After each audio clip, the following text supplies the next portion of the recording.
Going live right now. Okay, there it goes. Hello and welcome, everybody. Once again, this is Pastor Sean coming to you live from Death Church Radio Podcast, and the Sean C. Stuckey Show on Facebook. I do apologize. It looks like there's a bit of a glitch there. But anyways, so I actually had a script to go over for this week's video, but unfortunately, because of a time constraint, me and my girlfriend were not able to go over the script for this week. So instead, actually, I was going to be talking about the book of First John because it's been about almost a month now and I still haven't gotten through it. But there's something else I also wanted to address that I have spoke about before, but not in length, and I figured this time would be maybe the perfect time to do it. And so I wanted to talk about one of the two major theologian pastors that I personally learned from when I first got saved. So two of these guys, and I'm not sure exactly if I've talked about this in length in a previous video, I don't remember, but those two guys would be Pastor Mark Driscoll from here in Sedona, Arizona. No, he's in Scottsdale, Arizona, and also Rob Bell, who used to teach at Mars Hill in Grand Rapids. So actually still having one of Rob Bell's books and also Mark Driscoll's books, but today I'm going to be focusing on Rob Bell and something I just never really brought to you guys before as to how I feel about him nowadays, being 2019. And that you guys know from the previous videos, I was saved in 2009. I had the attitude in my heart to fall on my knees and accept Jesus Christ as my Lord and Savior. So the thing is with Rob Bell is that he was one of the first guys that I was attracted to when it came to guys to look for in helping me understand and discern the Bible for both Old and New Testament. So it was him and Mark Driscoll that was at the beginning, and I was such a huge fan at the time of Rob Bell that I read all of his books. I even actually still have one of his books out there. Actually, I have two of his books, and Drops Like Stars being my favorite one. So what happened at the time, if you guys are not aware, is he is from the emergent movement, which means it's more of a charismatic, culture-centered version of Christianity, kind of like Joel Osteen and the Prosperity Movement. So being that I also actually watched that earlier, and I also wanted to tie this together with what I was listening to when driving back here to Tucson from Phoenix about, because I watched, it was about a 2.5 hour debate on Can You Lose Your Salvation? And Dr. James White, the guy that I watched who was defending that you cannot lose your salvation, was talking about the branches and also the parable of the seeds, talking about that there are Christian apostates and that there are Christians that fall away that never were with the Father to begin with. So that's what that means when it talks about the branches in, I believe, the book of Luke, but well, don't quote me on that. I actually have to look that up. But anyways, so, and this actually has to do with the debate I just listened to when thinking of Rob Bell. So I was just sitting down eating my lunch, watching a video on this guy. His name is Bezel T3, and he was recommended to me in the YouTube tab for the recommended thing on there. And I'm so glad that I found him because I've been trying to get away from other YouTube channels that I now have seen evidence of not being really truly Christian channels. So I'm not going to say who they are, but I'm just very glad that I found someone like this that's entertaining, but at the same time, it's very thought-provoking and it makes you want to sit there and read the Bible. Like, okay, what is this guy talking about? Does it all line up perfectly? Like, things like that. Just for, it's for entertaining purposes, but also it keeps you on track. So, so my thing is going back to the beginning. So Rob Bell had a very profound impact on me as a Christian. I've even used his books to mix in with my sermons back when I used to teach a women's group that was consisted of people in the past of a church I'm also not going to name, but where I used to teach, for the majority of the time, I used to teach all women, and I would mix in a lot of stuff that he would talk about, along with Mark Driscoll too, even though they're two completely different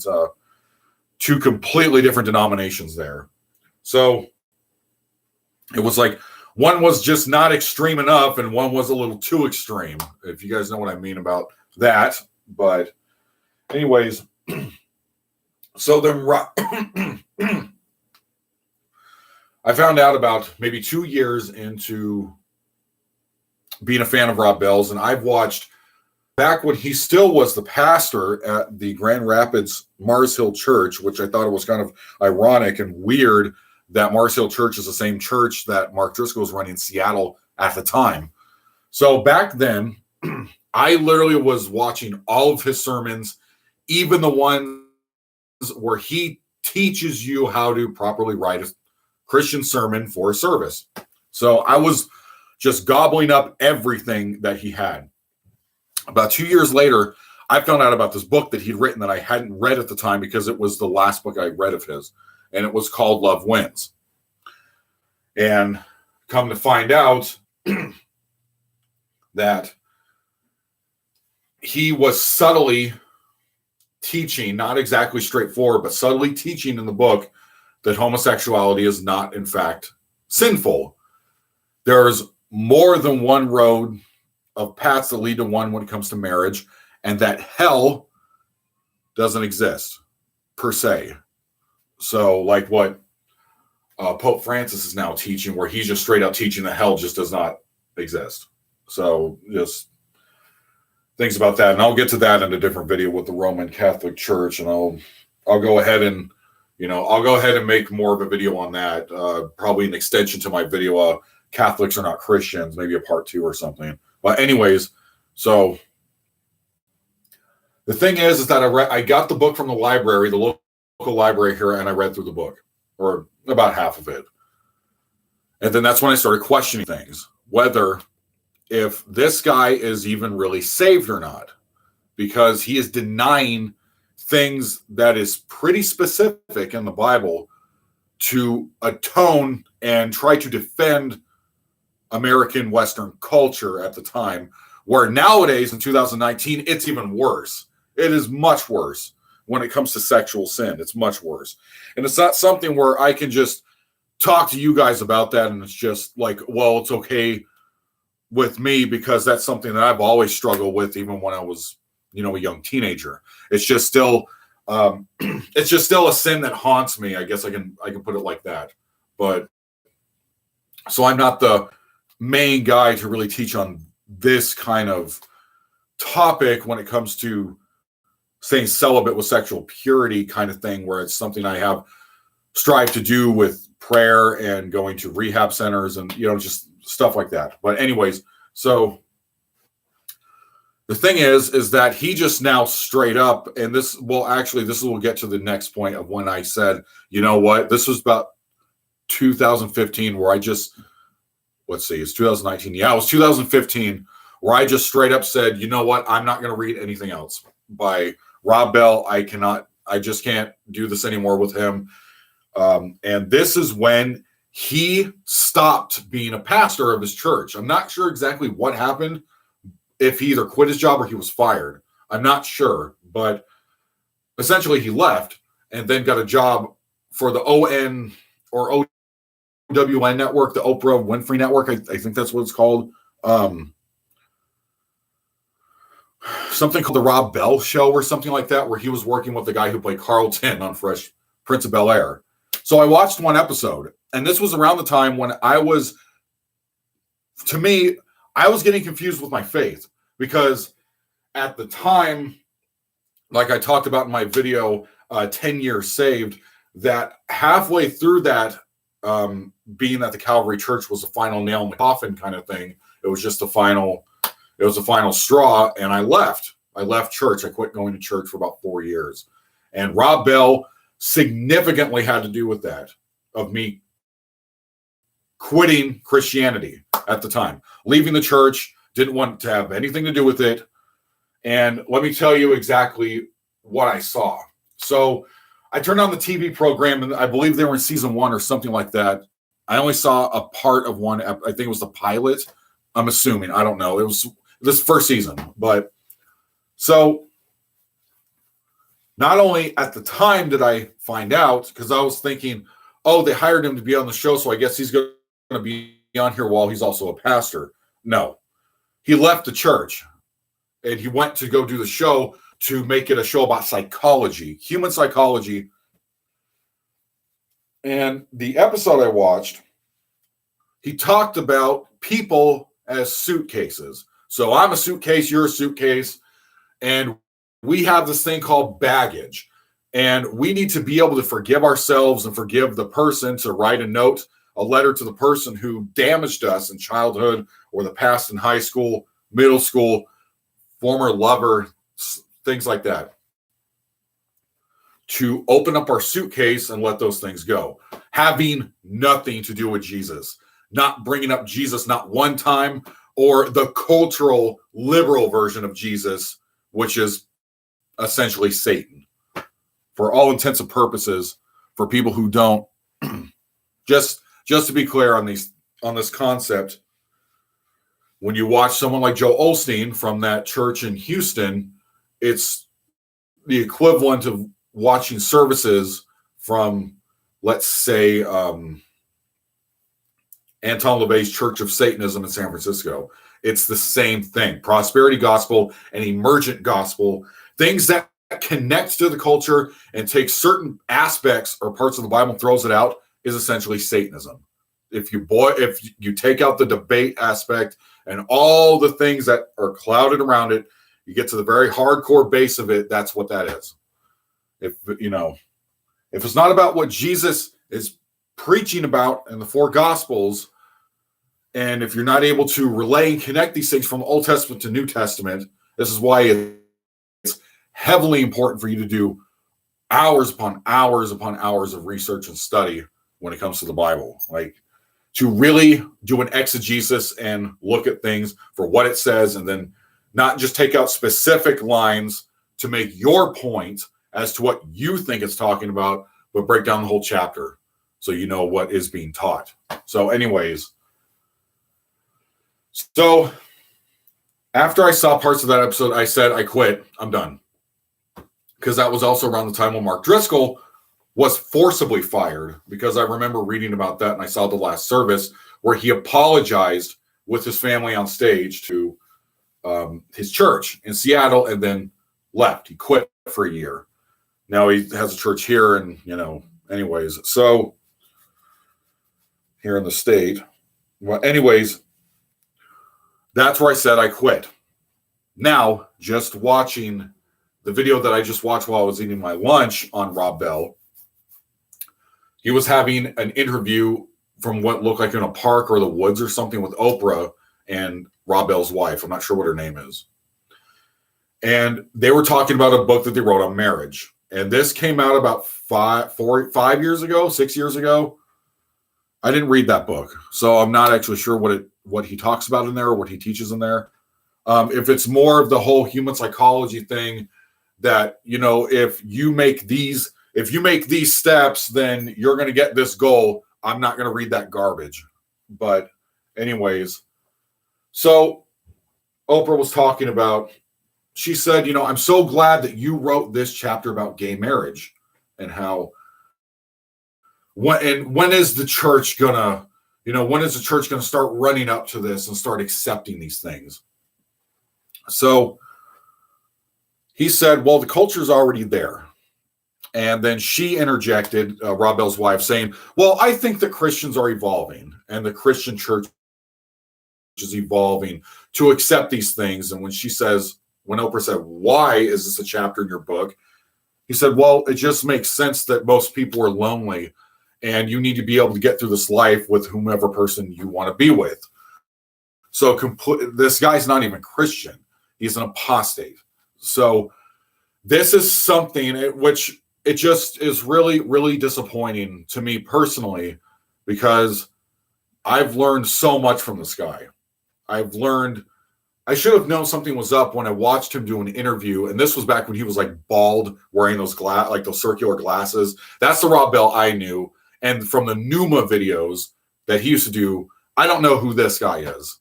I don't know who this Rob Bell is, but the one where, he's not wearing glasses and he has blonde hair. So, anyways, but the thing is that when he talked about loneliness, he's just basing things off feelings, just like with that Roman Catholic bishop when he was debating Dr. James White. I believe his name was Mr. Howe or something like that. It started with an H, but saying that salvation can be lost because it's based on your works and your obedience to obey Christ, which is not true. It's not talked about in the Bible. It's talked about in the Catholic catechisms and the things of apocrypha books that the Catholic Church holds on to. But when it comes to the truth, or the ultimate truth, it's not true. You cannot lose your salvation. If you truly are one of the elect, because then you're saying that Jesus is not all powerful, God is not all powerful. He can decree things, but our free will goes over his sovereignty. That doesn't make any sense.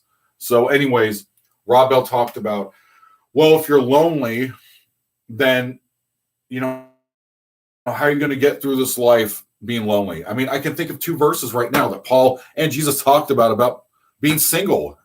Like, it's gross, because Rob Bell's one of those kind of guys that it's like Tony Campolo and Shane Claiborne, guys I've also learned heavily from back when I was living in California when I first got saved. These guys were highly influential on me. But then it's, well, if you're not exactly going with the culture, then, then it's not really Christ-like, and maybe it's not of Jesus. And, I don't want to be that kind of Christian kind of thing. Like, here's the thing. Rob Bell's an apostate. I've now learned this. I've known this for multiple years now. I just never formally said goodbye to his theology, his garbage doctrine, his garbage book on marriage, and the things that he purposely, openly denies that's talked about in the Bible. And I'm not saying to be completely, perfectly of not sinning at all, like myself, like, me, Pastor Sean, or, old Pastor Rob Bell, or literally anyone. We all fall short of the glory of God, and the point is to repent, to get away from those things. So, but this man, I don't believe Rob Bell was ever saved at any point.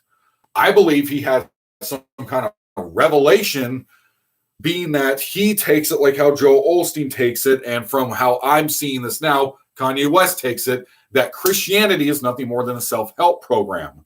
So if you see it like that, you're not going to last long, because being a Christian, to me, this is one of the hardest things I've ever done in my life. So, and I've been saved for about a little over 10 years now. So anyways, I just want to formally say goodbye to Rob Bell. I will no longer be reading any of your books. I do appreciate the fact of all those times when I was walking along, the different dirt trails and the sidewalks, here in the city that I live in, that I did 8-9 years ago, back when I was preparing sermons for the women's group I was teaching, and where also some men came in. I do cherish and treasure those times that I had where I would, where my ex-fiance at the time would buy me Rob Bell books from like different places in town. And for hours at a time, I would just go walk around and just let the book open like that. And I would I would walk around town reading his books. So I do cherish those times. And I do love, one of my favorite endings to a book, I believe, was it wasn't Sex God. It was Velvet Christ or something I forgot what it was called. Velvet or something, where the end of the book, I believe it was the one with the pink cover. It was called More Balloons, Please. And the chapter ended, and I'm not sure if I already talked about this before, but I'll talk about it again. That Rob Bell ended the chapter being that when he was a pastor, more balloons, please, means that he was talking about when Jesus forgives 77 plus 7 or times 7, meaning forgiving infinite amount of times. And so the thing is that the more balloons, please, was it's how he ended the book, where he married this man and this woman together at his church, and I believe it was 11 or 12 months later they got divorced. And at the wedding, what they did is they had, in the form of their own securities and whatnot, put them in all these pink balloons, and then with the bride and the groom and everyone there of attendance of the church and their friends and family, they all let the balloons go. And Jesus, what he does is every time we let a balloon go, he gives us another balloon in the form of a forgiveness. So, and I thought that was just very incredibly touching. So even though I don't find things touching hardly ever, but that moment when I was reading that back when I lived in my first apartment by myself, was, it was something where I just thought to myself, I really hope this guy never falls away, because this is just great stuff. At least that's what I thought at the time. Now I know for sure that Rob Bell, he was never saved. He was never born again. He was never a Christian.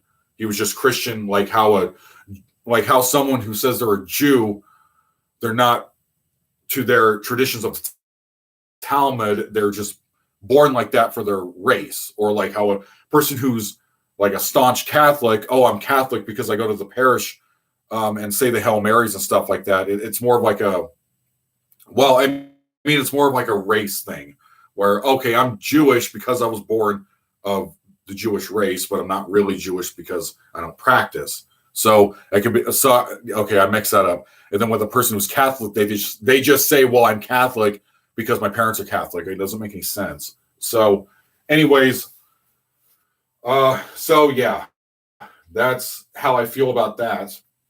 He has said certain things about hell and marriage as to it's all paths of all roads leading to one, and that they're basically just causing more division and causing a divide between Christians and their churches and other Christian denominations, because he won't accept the fact that he thinks you should conform to your culture, like how an atheist justifies morality, when in truth, you're supposed to rebel against the culture. You're supposed to rebel against those ideals that become a negative and nasty mindset that just lives in your head. But anyways, so I'm just going to end it like this. It's just for entertainment and study purposes only. If you want to take one of Rob Bell's books, just with a pen and or like with markers or whatever, and just mark through it saying, Rob Bell, this is why you're wrong here. This is why you're wrong here. This is why you're wrong here. Just that's the only purpose that you need of that kind of thinking in the Christian church, because you're not supposed to hold on to things like that. It took me a couple years, but I learned that the man truly is an agent of the devil. And that's really all that is. Anybody from the emergent church, that kind of denomination of basically super charismatic, that's basically Unitarianism, is satanic. And you need to stay away from it unless you want to go there to try to get people to come out of there and to possibly come to, instead of Baptist or Lutheran church, something like that. So anyways, this is Pastor Sean. I just want to get this stuff off my chest. I thought this would be the perfect time to talk about these things, being I was thinking about the branch parable and the parable of the seeds, and how I just watched that video on Rob Bell right now. So thank you guys for watching once again, and God bless. Gotta get the guy a treat. Right, buddy? Bam.